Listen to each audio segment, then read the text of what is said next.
Hallo, grüß euch. Hier ist Inga. Ich werde heute im Gegensatz zu meiner sonstigen Vorliebe auf einem rechteckigen Bild arbeiten. Es ist 30 x 60 cm groß, also im Format 1:2. Und da habe ich mir was Besonderes ausgedacht, weil ich heute mit Blattgold arbeiten möchte und werde das Washimala-Crepe im unteren Drittel des Bildes aufkleben, dazwischen einen kleinen Spalt lassen und dann mit der sogenannten Anlegemilch diesen Spalt auch bepinseln. Ich gehe da mehrfach darüber, damit ich mir sicher sein kann, dass das Blattgold nachher halten wird.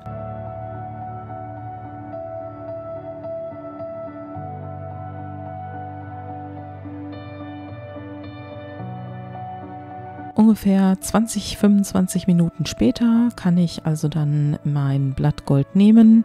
Ich teile mir das direkt schon mal ein, dass ich gar nicht so viel Blattgold mit habe. Und man sieht es schon, ich habe anscheinend noch ein bisschen Anlegemilch an den Fingern, denn es wird gleich noch ein bisschen klebrig sein. Ich drücke das also ganz vorsichtig an und ziehe dann unten von den Blattgoldstücken, die lose auf dem Washimala-Crepe liegen, Stücke ab und setze die dann wieder an. Auch wenn das Blattgold reißt, ist das nicht schlimm, weil ich immer wieder Stücke ansetzen und auf die Anlegemilch drücken kann.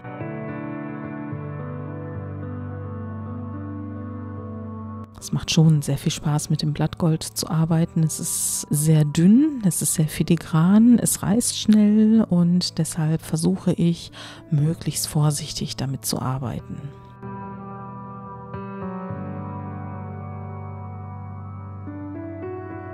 Was ich persönlich ganz gerne mag, ist, wenn man das Blattgold also ganz vorsichtig auf die Leinwand aufgestrichen hat und angedrückt hat, dass die Struktur der Leinwand durch das Blattgold hindurchkommt. Das sieht man auch ganz zum Schluss in einer Einblendung und mir gefällt das wirklich gut.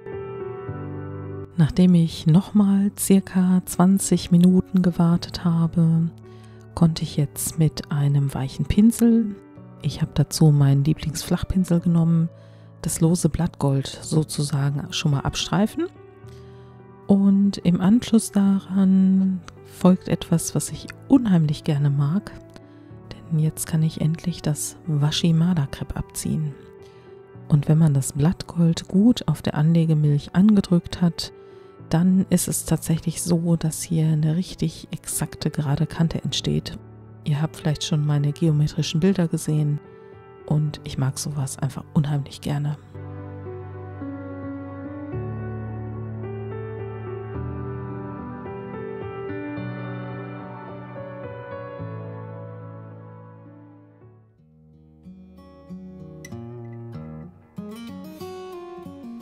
Jetzt greife ich endlich zum Pinsel und die erste Farbe, die ich wähle, sieht vielleicht ein bisschen düster aus, aber das ist das Lampenschwarz. Wenn ich es hier dann schon mit sehr viel Wasser mische, sieht man, dass es also gar nicht so deckend aufgetragen wird wie normalerweise. Dazu kombiniere ich eine meiner Lieblingsfarben, ein transluzentes Blau-Grün. Auch hier wird mit viel Wasser die Farbe sozusagen in das Lampenschwarz verblendet. Leider sieht man durch die Kameraeinstellung nicht, dass es schon etwas farbiger aufgetragen ist, als es gerade scheint.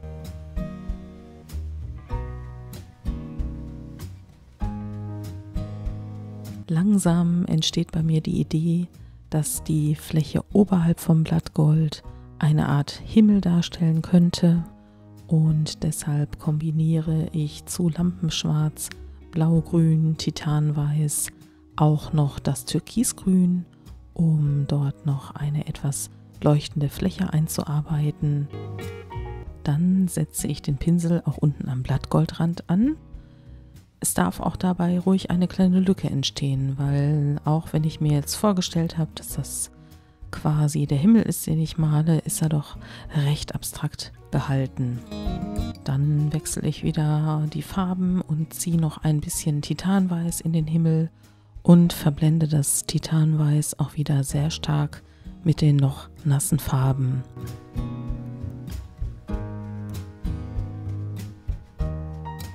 Bei dieser Lasurtechnik ist es so, dass ich viele Schichten ineinander gearbeitet haben werde, wenn der Himmel entstanden ist. Wie ihr gerade sehen konntet, habe ich das Lampenschwarz schon aufgetragen, dass man es auch wahrnimmt, aber durch die vielen Pinselbewegungen arbeite ich es eben so weit auf die Leinwand ein, dass es auch nicht mehr so stark auffällt. Immer wieder hole ich mit Weiß sozusagen Farbschichten nach vorne und verblende dann die darunter liegenden Schichten noch weiter. Zwischendurch wird nochmal akzentuiert mit Blau-Grün gearbeitet und das ist auch am Ende eine meiner Lieblingsstellen bei diesem Bild. Da hat man so das Gefühl, dass an dieser Stelle der Himmel aufreißt und dieses wunderbare Blau dann richtig schön zur Geltung kommt. Auf der anderen Seite wird es eine ähnliche kleine Fläche von Türkisgrün geben, die werdet ihr aber ein bisschen später sehen.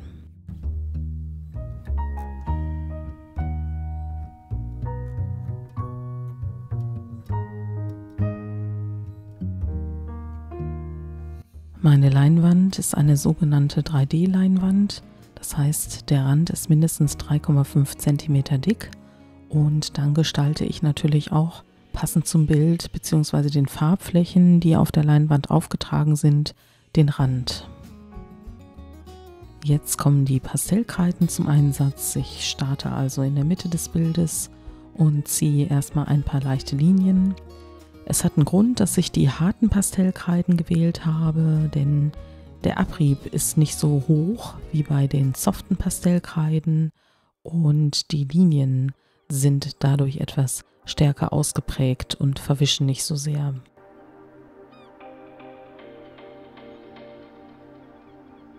Dann habe ich allerdings festgestellt, dass mir die Linien im oberen Bereich besser gefallen als im unteren Drittel und entscheide mich auch dann dafür, sozusagen unterhalb des Horizontes, also dem Blattgold, einen dunkleren Farbauftrag zu machen und arbeite hier in jedem Fall viel mehr mit Lampenschwarz, das ich hinterher zum Grau verblende, aber es wird dunkler als in den oberen 2/3 des Bildes.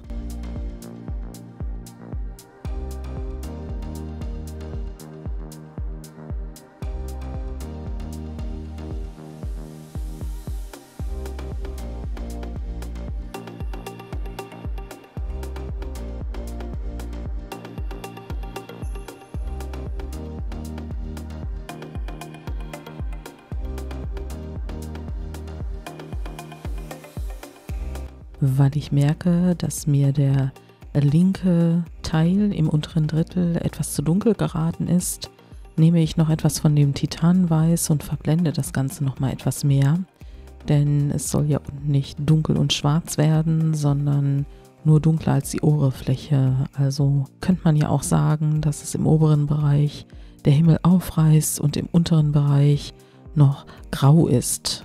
Im Grunde genommen kann man sich immer sicher sein, dass es nach dunklen Bereichen oder dunklen Tagen auch immer wieder helle Tage gibt und dass man einfach nur warten muss, bis der Himmel wieder aufreißt.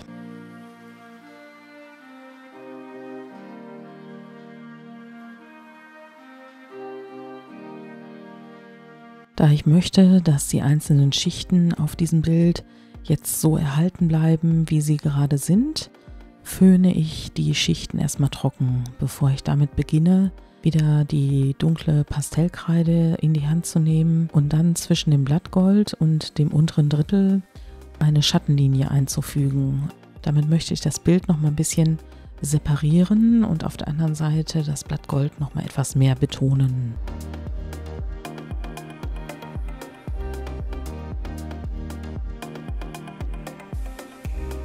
Zwischendurch gehe ich auch immer ein Stückchen zurück und schaue auf das Bild und überlege mir kurz, wo ich jetzt die Pastellkreide wieder ansetze, damit das auch nicht zu überladen oder zu starr wirkt, sondern damit noch eine leichte Lebendigkeit in diesem Bild bleibt.